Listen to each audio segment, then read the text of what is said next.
Holy moly. I am waiting for the world's biggest 1/5 scale gas truck, the Primal Raminator, to show up.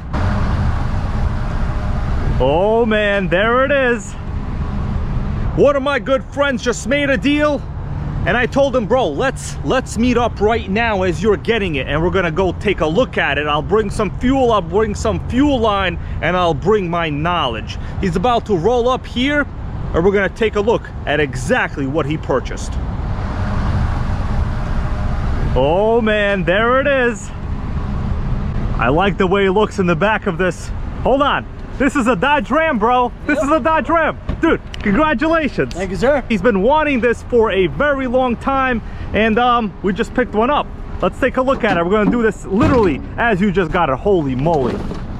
Dude, did you just like manhandle this? Yep. You're freaking strong. Dude, you're freaking strong. Holy moly. What do you think? It's incredible, right? I love it, dude. Dude, this is a really nice one. It even has the stickers applied. Primal Raminator. Yep. My first time really seeing one of these with a dual shock upgrade. Somebody must have spent a good amount of money on this. He didn't have the wrench. You couldn't find it for the lug nuts. That's okay. You know, you can just use the regular lug nut wrench from like your car. Yeah. And a 24mm.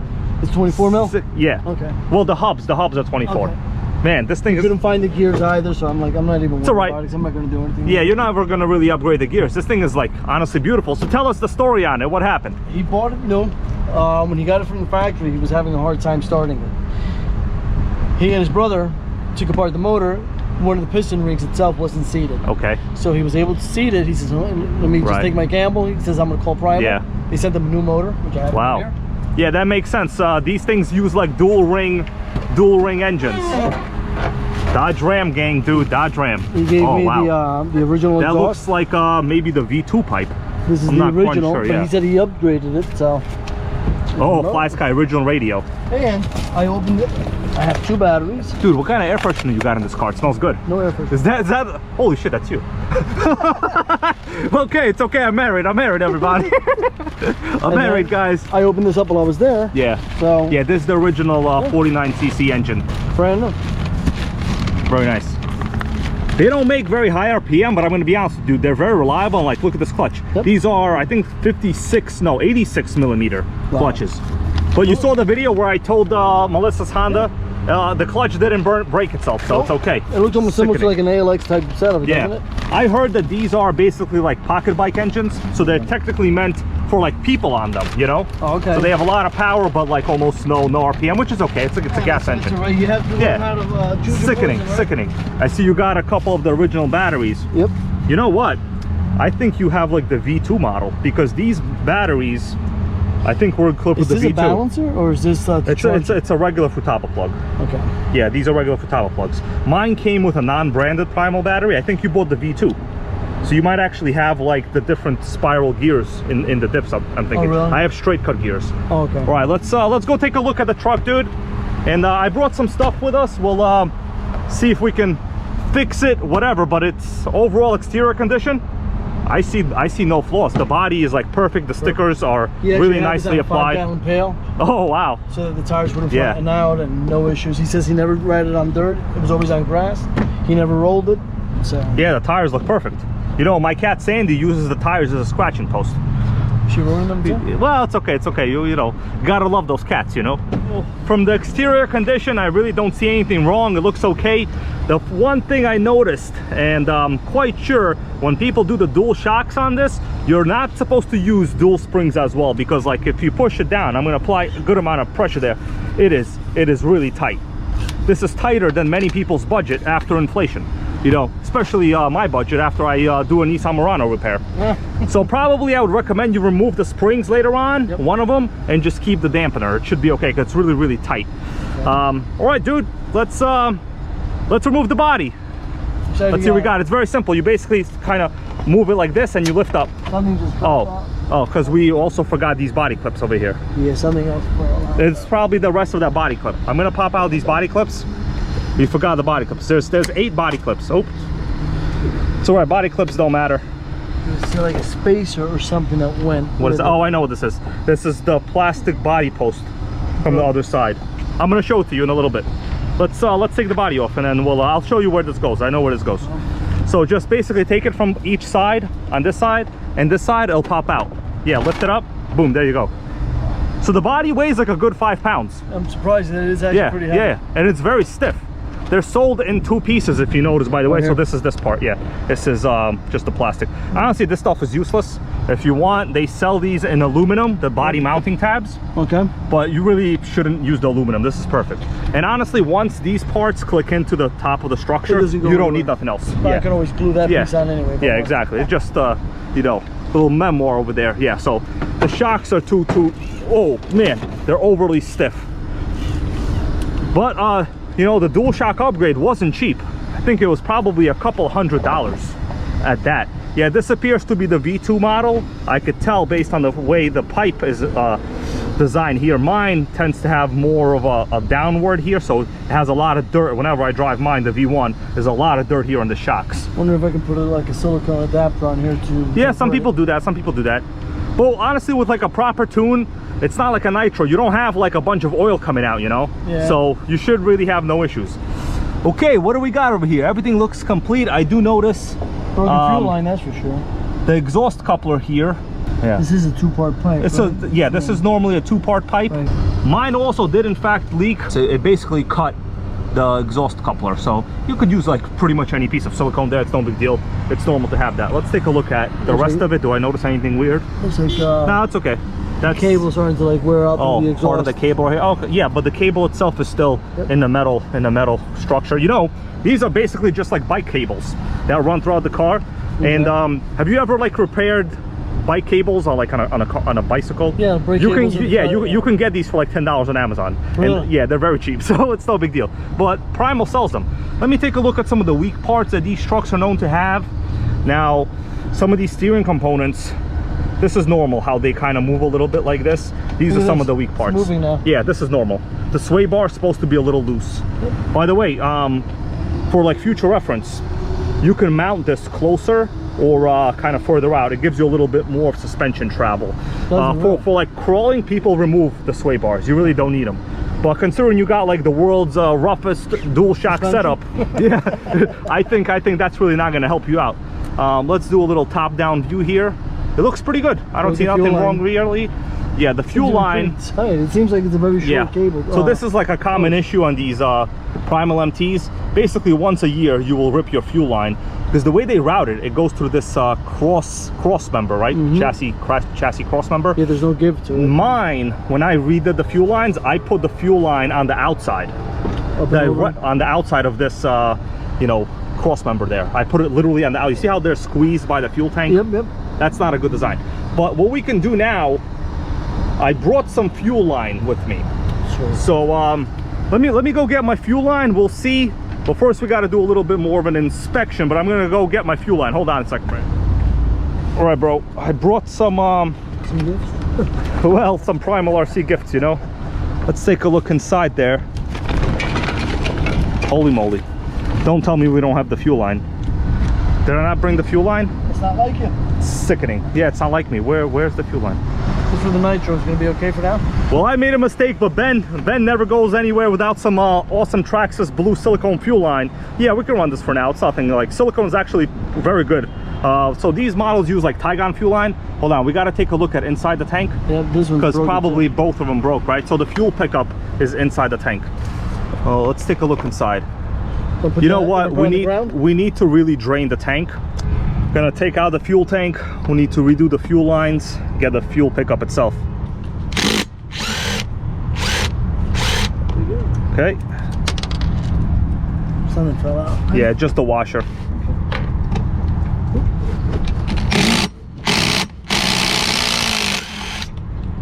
It's just washers. You can take it off. If that doesn't work, yeah, get that plier. Yeah, the thing with this truck, you'll come to realize a lot of stuff is like thread locked really crazy.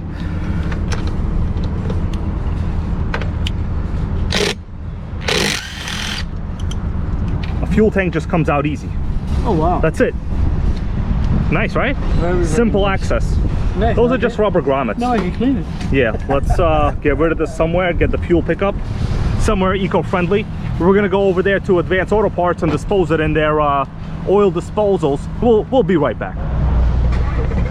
We have one fuel line installed so far. We're putting the grommet back onto the tank. I just hope we have enough of this fuel line to kind of make it through the return line. So let's see. Let's flip this thing on the bottom like we had before, a little bit like this.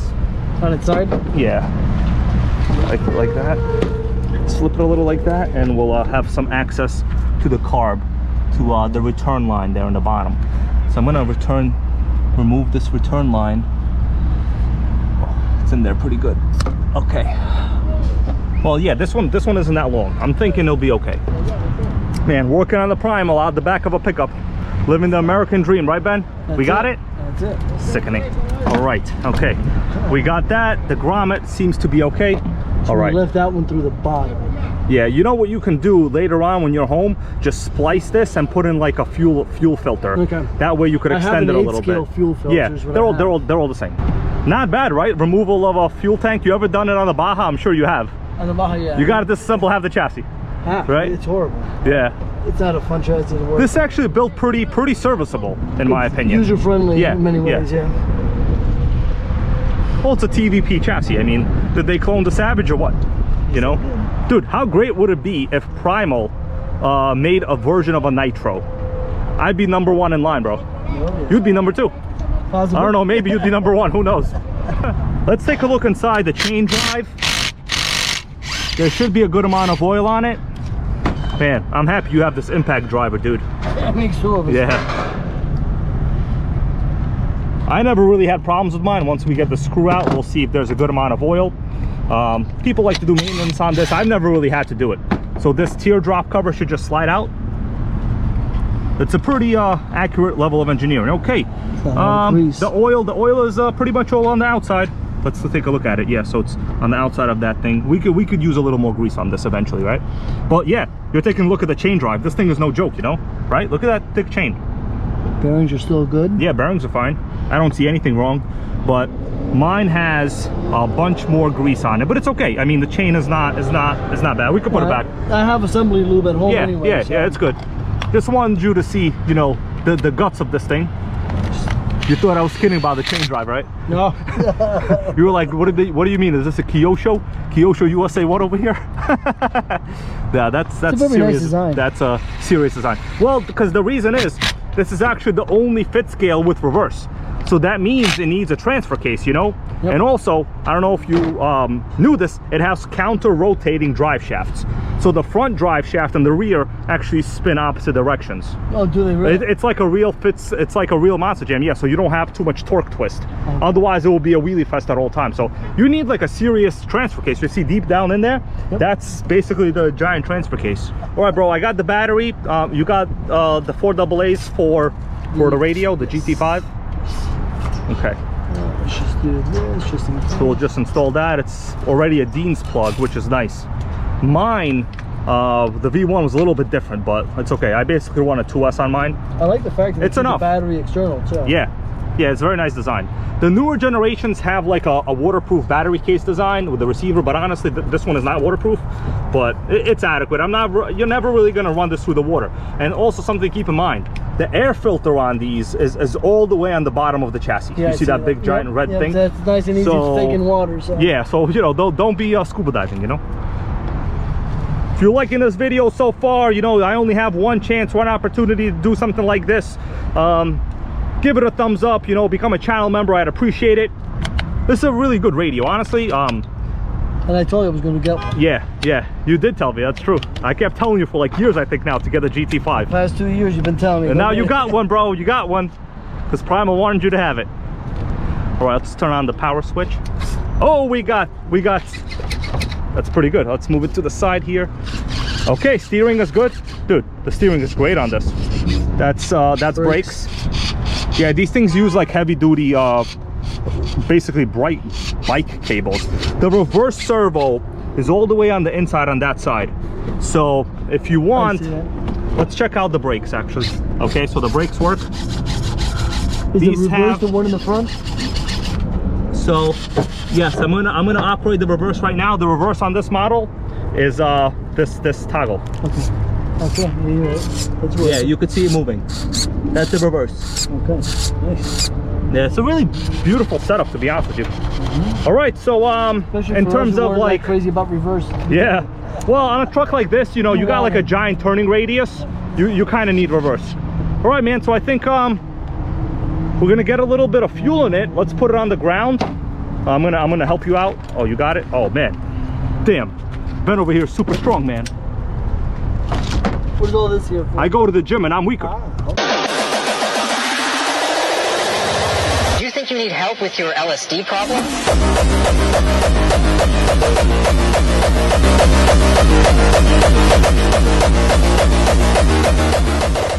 Here is the on-off switch. This is the main switch for the power. So even if you, a kill switch, correct?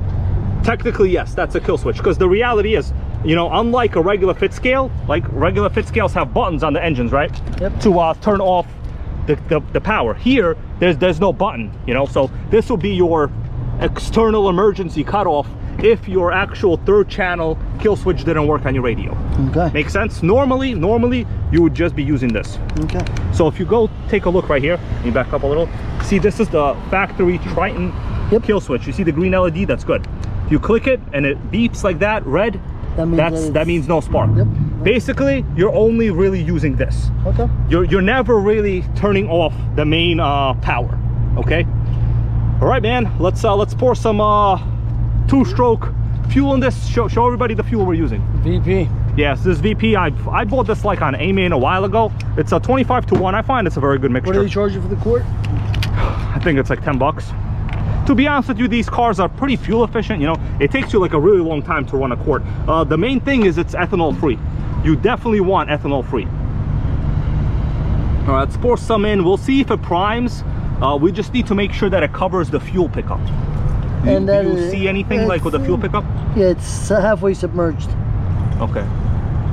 It's all right, that should be okay. All right, I'm going to prime it. We're going to observe fuel in the fuel line. So the primer is all the way on the bottom. Yeah, so I'm gonna prime it. Okay, I see fuel right there in the fuel line. Sickening. Okay, I see fuel in the return. So far, all signs point to sickening. All right, prime it. I normally do like 10 primes. 10? You know, there's 10 and then I actually cheat and I do like 5 more. And there's no choke on this, right? There is a choke. The choke, so the choke is actually one of the weak points. You see this little slider mechanism right there? I see it. So that's the choke. Now, on mine, for future reference, everybody watching this, I hot glued the exterior. If you run this in sand, dirt will actually make its way through this poor choke design. Really? Yeah, so I hot glued it.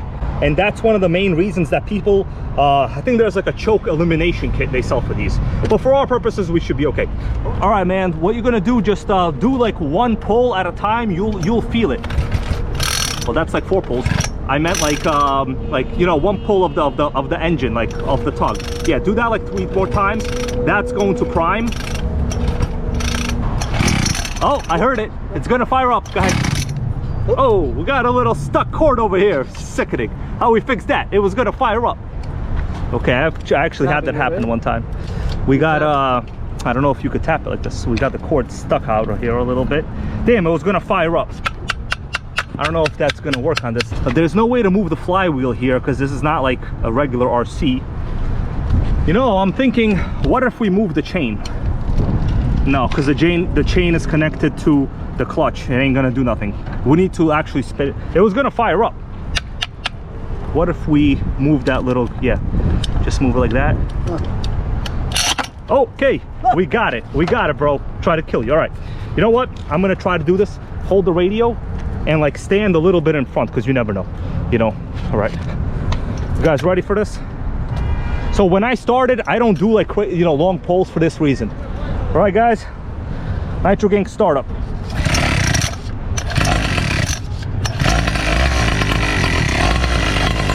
Run a little fuel through it. It's a runner. Give it a little fuel. We need to raise the low speed. Yeah, give it a little more. Sounds good.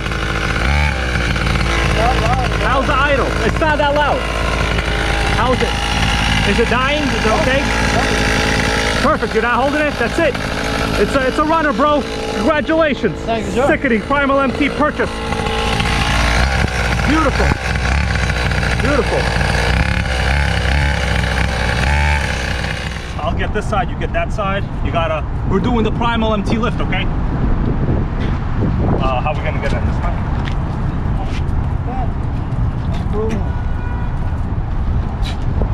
All right. What a beaut. Yeah, man. It's a really nice truck, man. We did some testing. We got it fired up.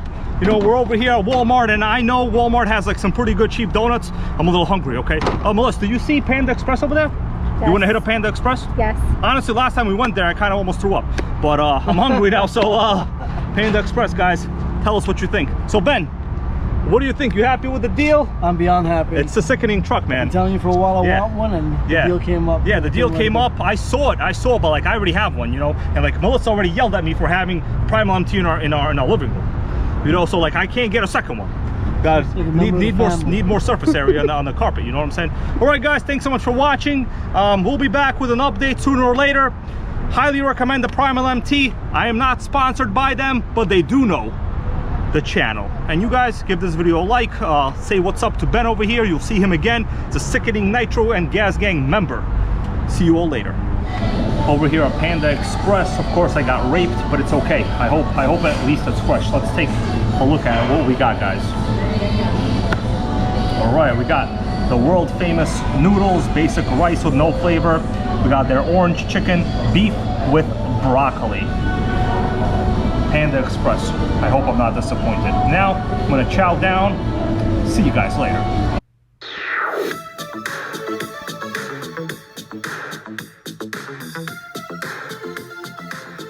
Nitro World Order. Nitro World Order.